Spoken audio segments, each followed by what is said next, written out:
Yes.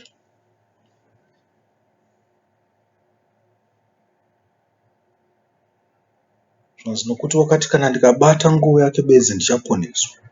Pakare petsime rake reropa rikapwa, akanzwa pamuviri wake kuti waporeswa pakurwara kwake. Tsime rake reropa rakamera, tsime reropa kubuda. Akatonzwa kuti haasina kana nechinhu mukati. Pane pagadziriswa. Akaziva kuti ndarapwa nokutenda. Zvinoonesa kuti dzimwe nguva kana uchitenda hauone kuti warapwa, nekuti unenge wakumhanyisana nokutenda nenzira dzako dzekutenda. Kurapwa uchanyanyisa kutarisa zvakasiyana nekuti uri kuda mwana.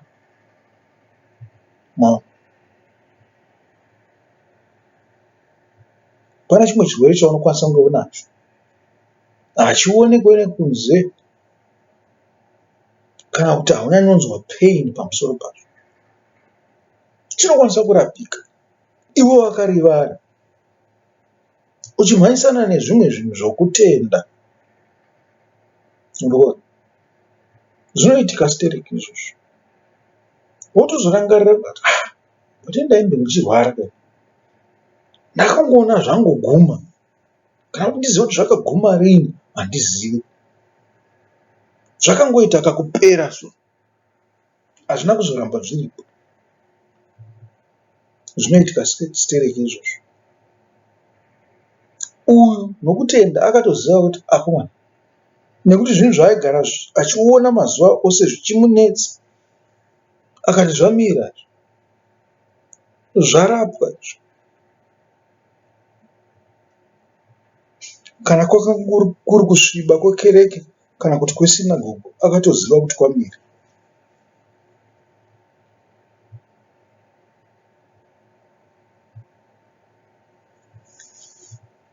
Chishamiso chikuru. Asi rangarirai kuti chinhu chaakanga achivanza nguva yose, aiziva zvake kuti anotambudzika, asi nokuda kwechirwere chacho ichi chinenge chinoti shoresei. Saka chakanga chakavanzwa, chiripo asi chakavanzwa.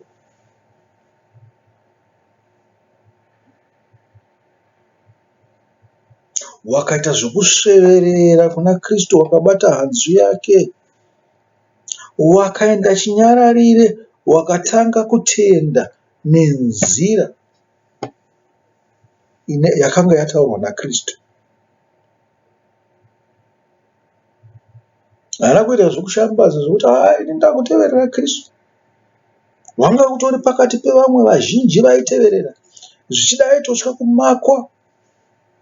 Aitosvika kumakwa namaJudha kunzi wakuteverera Kristu newewo futi.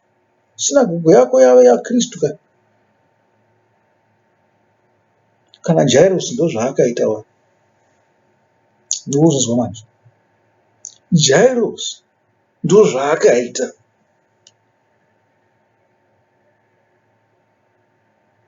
Naizvozvo wanga wakafanirwa kumukirwa navaFarisi navaprista. Zvakava saizvozvo. Uyu wakabva wahwanda, anga asingade kuzivikanwa. ZvaJairosi zvakanga zviri pachena, asi uyu wakaenda akavanda, achingozvizivira kuti ini ndiri kutenda kuna Kristu. Handidi kuonekwa nechi nerimwe genga rose iri. Pangaite chimoto panapo, nokuti mapenzi aya akazvinzwa, anouya akapisa sinagoge yose. Saka ndotoita chivande-vande ndichitevera Kristu nenzira dzake. Wakatenda muna Kristu, wakaita zvaitaurwa naKristu, akaponeswa. Asi chinzwai zvakaitika pamberi. Pakarepo Jesu wakati achiziva mukati make kuti simba rakabuda kwaari, akatendeuka pakati pavanhu vazhinji akati, ndianiko wabata nguo dzangu? Wakabvunza ngaasingazive kuti ndiani wabata. Muri kuona here zvakaitwa naJesu? Waenda uchinyara, warapwa, uda kubva ipapo uchinyara futi. Jesu akatendeuka akati, ndianiko wabata nguo dzangu? Kumubvunzo uyu waireveiko? Zvanzi pane munhu anditeerera kapa. Pane munhu ari kunditeerera, ari kuita zvandinoda. Ndinozviziva kuti aripo. Ndiani pakati penyu ngaazviratidze. Mukuona zviripo? Chinoneziva kuti dai wakaramba, dai uriwe wakaramba, chirwere chaibva chadzoka pauri. Iye airamba wakanyarara Jesu. Zvinhu zvavharana handi? Chirwere chadzoka pauri, iye Jesu aenda abvisa simba rake pauri.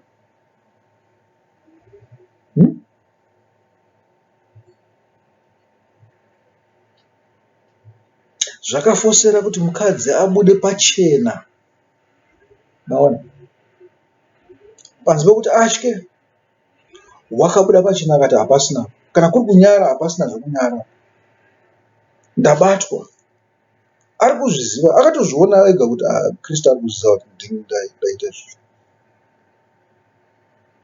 Nokuti dai akanga asingazive, mukadzi uyu dai akanga asina kuita kuzvifumura kuti ndiye waita izvozvo.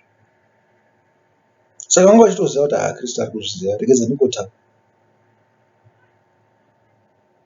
Nokuti akanga achitenda akataura. Akati ndini Ishe ndaita izvozvo. Asi ndakanzwa simba richibuda pandiri. Saka paripo kutenda kwatinokwanisa kuita kwekuti naiye Jesu anotora recognition nekuti pane chiri kuitika. Murikuona? Kana chitenda nenzira dzake. Pane pamwe panotanga kutarisa kuti munhu uyu danger. Mafambiro ari kuita. Munhu ari kubata kutenda. Unenge watooneka uchibva kure kuti uyu munhu mungwarire, uyo. Ari kufamba nemafambiro ake aya, ari kuda kundibata nguo dzangu. Mungwarirei munhu iye, rabai makamutarisa. Ndopanozoenda ngirozi dzako dzaunotaura kuti Kristu, zvamaitaura kuti ichokwadi. Munhu uye abata nguo dzenyu. Asi ndakagara ndazviziva ini. Muitirei zvakanaka. Murikunzwa? Kana kuti tombomuedza zvishoma, tione kuti akamira papo. Abuditse kusimba kwake pakati pavazhinji. Murikuzvinzwa?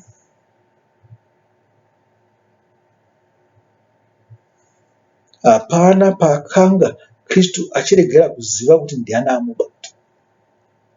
Unenge uchitoona nechekare. Unoziva kuti uya une mutoro uya ndiye wandibata. Ndamuona zvangu anga achinyawaira achinoti handisi kumuona. Ndamuona achiuya. Edza ndimufumire kuti andibata munhu. Ko chiko chakaipa pakubatwa kwaJesu. Mukadzi akasviba. Kristu wakanatswa. Patove nemhosva nechakare. Mukadzi uyu asati afumura kutaura. Zvakafanana nemunhu ane maperembudzi. Haangafambe pakati pevanhu vakawanda kudaro achingoita kunge anofambawo navamwe. Anofanirwa kunge ari kwake ega, achiona ari kure, achifambawo ari nechekure. Murikuzvinzwa? Nemukadzi uyu aifanirwa kudaro, aifamba ari nechekure, achisiya vari pedyo vachifamba naKristu. Vakanatswa kare. Asi iye nekusviba kwake wakaenda akaita chinhu chisingabvumidzwe. Wakabata zvitsvene zvaMwari. Zvisinei, Mwari haana kumuputikira akati, koiwe unogobata nguo yemutsvene wangu se. Akarapwa. Ko chii chakaita kuti arapwa? Nokuti Mwari anga achiziva kuti munhu ari kutenda. Imi musazoedza kunobata nguo yaKristu kamusina kutenda. Hazvishande. 1. asi munokwanisa kutozorohwa nechimwe chinhu chakanyanyisa. Munozvinzwa? Nekuti munenge muchiita zvekutamba nesimba ramwe.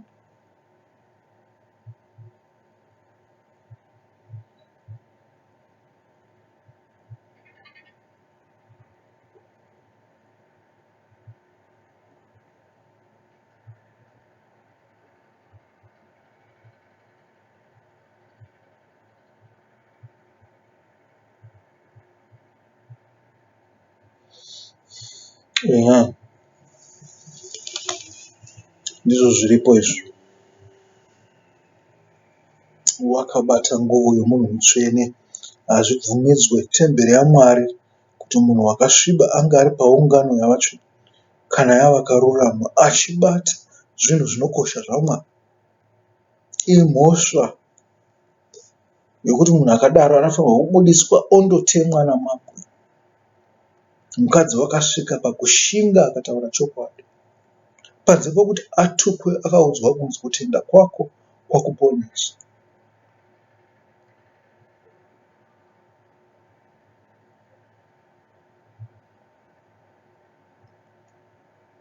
Wabata nguo dzangu ndiani? Zvikanzi wabata nguo tinokwanisa kuitora sekuti kururama kuzadzikiswa kwekururama. Mukadzi asvika palevhuru yekururama, Kristu akamuona akamuita sei? Akamuponesa.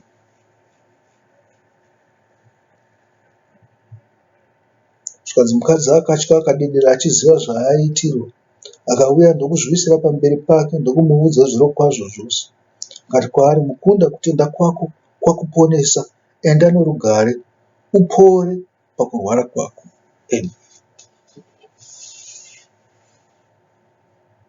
Mukunda kutenda kwako kwakuponesa, enda norugare. Handikupe mhosva, enda norugare pane zvawaita. Uye zvawadisaidha kubuda pachena.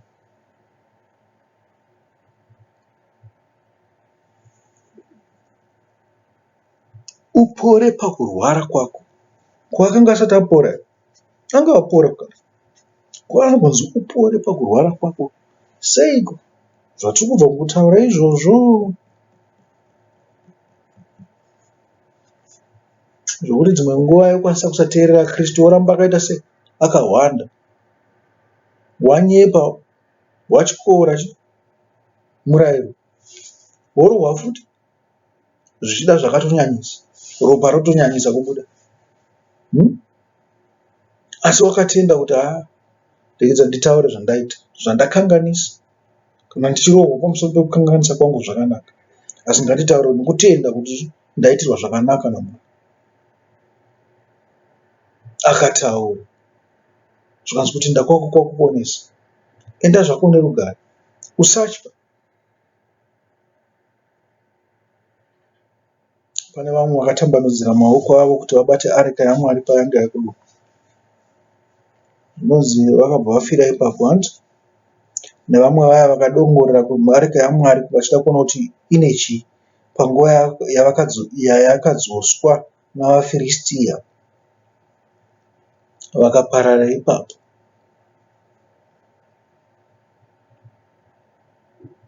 Areka yaMwari chinhu chinokosha.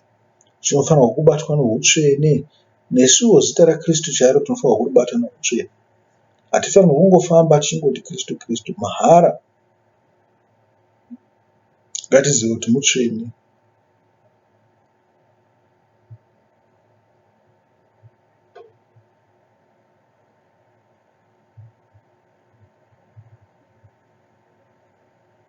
Ava zvinofadza. Tinotenda nemhare dzayatanzwa tombogumira ipapo kwanhasi. Tinotenda nemhare yadzo kuva pamwe chete pamhare dzedu. Tambobata zvinhu zviviri nhasi. Tataura nyaya idzo dzakasiyana. Zvichida patinosangana next time tichasanganisa zvose zvatataura izvo kuti zvive chinhu chimwe chete. Kuti zvive chinhu chimwe chete. Asi kana manga makateerera zvakanaka, matonzwa nechekare kusanganisa kwandaita zvinhu izvozvo. Mukadzi wakanga une chirwere cheropa nenyaya yaJairosi ndazvisanganisa pamwe chete. Zvakaiswa pamwe chete zvine chirevo, nekuti papasina nidhi yekuti zvibatanidzwe.